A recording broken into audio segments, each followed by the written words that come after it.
Hello, I'm Anna Schub from the Hat Junkie in Lunenburg, Nova Scotia. I'm a hat maker.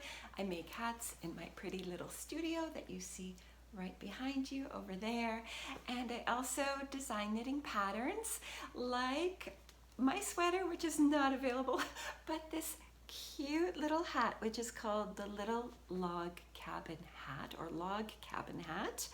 And it is based on a free pattern from Plied Yarn Co. Anne Weaver is the designer of these little squares. And I'm going to share with you today a tutorial on how to make these squares. And the numbers for the tutorial that I'm sharing are for the medium square, but it's the hat is available in 3 sizes. So all those small, medium, and large, and all those numbers are available in the pattern. So the pattern's available on my website, hatjunkie.com, and also on Ravelry. My username is hatjunkie, or you can search for Anna Schub Designs. And I'll just tell you a little bit about the hat. So there's 6 different squares that I make individually, and then I join them using a 3-needle bind off. I pick up the stitches on each side, join them. I then knit the crown decreases, and there's little cables in there. Then I work down and work the corrugated ribbing. So it is slow knitting, but really fun and satisfying, and you get to use up those little scraps of yarn that you don't know what to do with. So nothing wasted, and you get an adorable hat after. I'll show you quickly. I also have one more that I knit up.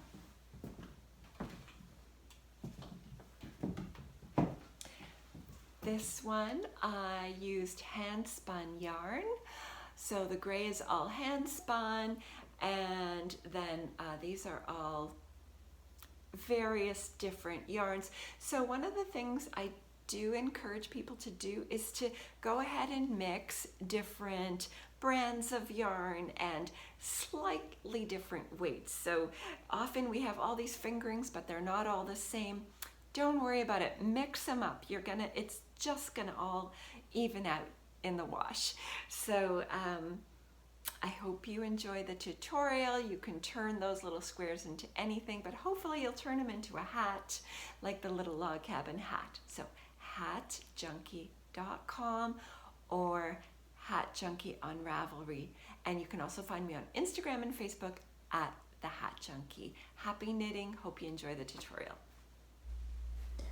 I'm going to show you how to knit the log cabin square for my log cabin hat.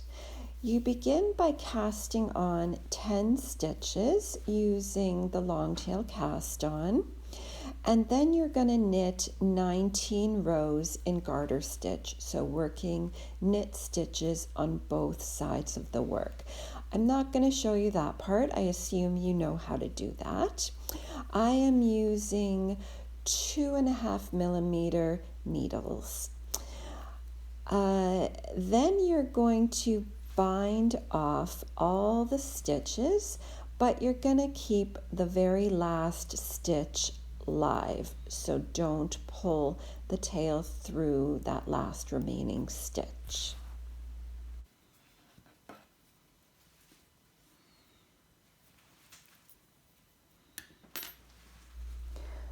So now we are going to insert a crochet hook into that live stitch and rotate the work 90 degrees.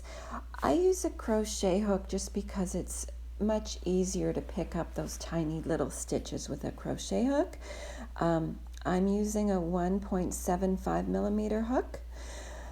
And then you are going to add in your second color of yarn, and I am using a scrap yarn, and it's thinner than the first one, but it's only slightly thinner, and it really doesn't matter.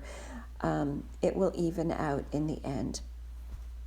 So I am inserting the crochet hook into the little purl ridges along the edge, and I'm picking up 9 stitches. You can also pick up the stitches in between the purl ridges. Then you are going to transfer your stitches back over to your needle. Once your stitches are back on the needle, you're going to turn the work and you're going to work 5 rows in garter stitch.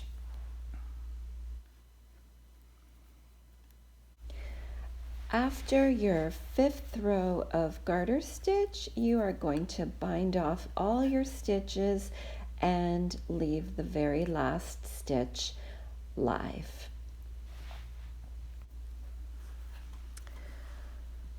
So now you are going to rotate your work 90 degrees again and insert your crochet hook, and this time you're going to be picking up 12 stitches. So you're going to have 12, pick up 12, and there's always that live stitch which adds another one. So the first 3 stitches are in that garter ridge that you just knit, and then you're going to have this jump over to the cast on edge. So just jump on over, the stitches will close up, and on the cast on edge you are inserting your crochet hook under the 2 legs of the cast on edge. It can be tricky, and to be honest, sometimes I pull it out and do it again.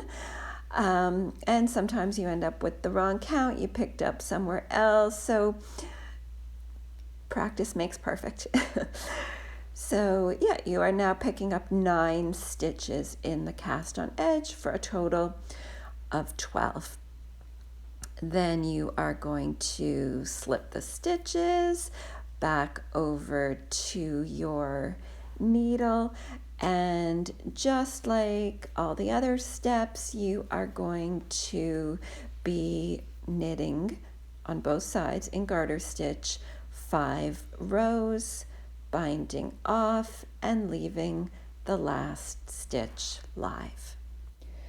The third side is just like the second one. The only difference is that I picked up the stitches along a garter ridge, so it's very much like the first side. It's the same stitch count, so you've picked up 12 stitches total, 3 and then 9. And now on your 4th side, you're going to be picking up 15 stitches. So 3 stitches in what's the red part there, and then 9 stitches along the original cast off edge, and you'll see there's a big gap, and that will close up once you've picked up the stitches. And then when you get to the end of the cast off, there's another 3 stitches, so 15 total. And this is where you'll see that it really is okay to mix similar weights of yarn. So you can't mix a worsted and a fingering, but you definitely can mix a fingering and a sport. It all kind of evens out in the edge end, especially with blocking. And that's the beauty of a scrappy yarn project, is not to get too fussy about this. So once I've picked up my 15 stitches, I am then going to work 5 rows in garter stitch and bind off all the stitches and leave that last stitch live, and that will be the end of section 1, ready for a new color.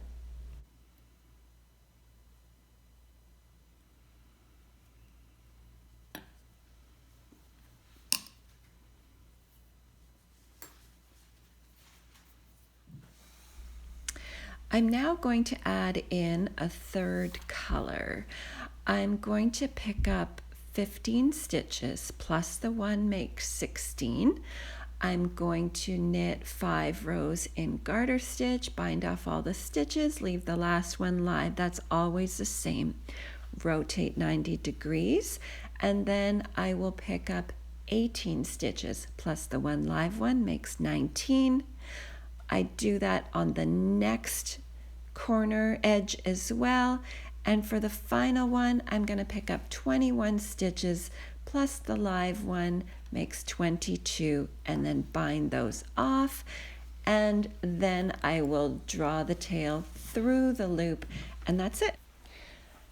As I pick up the stitches for this last edge of the square, I just want to talk a little bit more about picking up stitches, because that really is the only tricky thing about these little squares, and you'll be really good at it by the time you've made a few squares.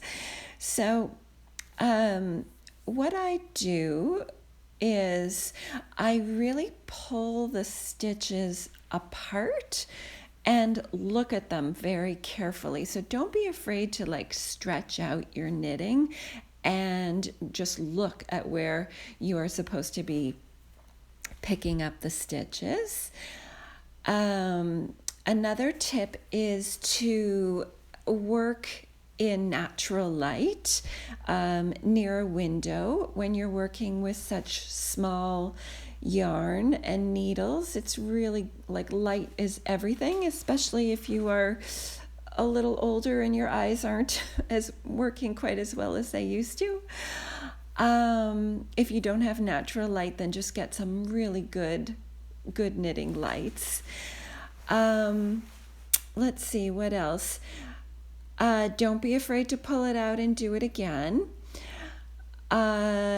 You'll see as I work to the end here that actually I missed a stitch in the gap, and I ended up pulling it all out and starting again. And you can see when there's too big of a hole. So if you've picked up your stitches and you see this gaping hole, then you know you've likely missed one.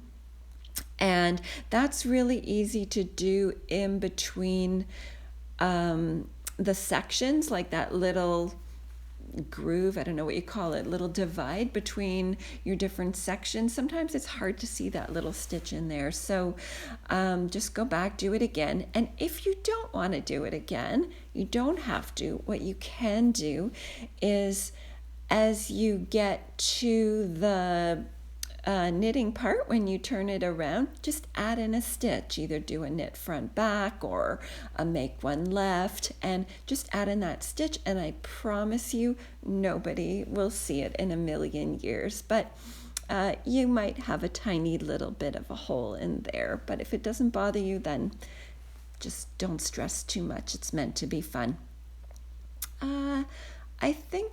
I think that's all the tips I have for you about picking up stitches. And yeah, just have fun and enjoy putting the colors together. And I find when these are all done, they look like little yarn paintings to me, so I get a lot of joy out of them, and I hope you do too.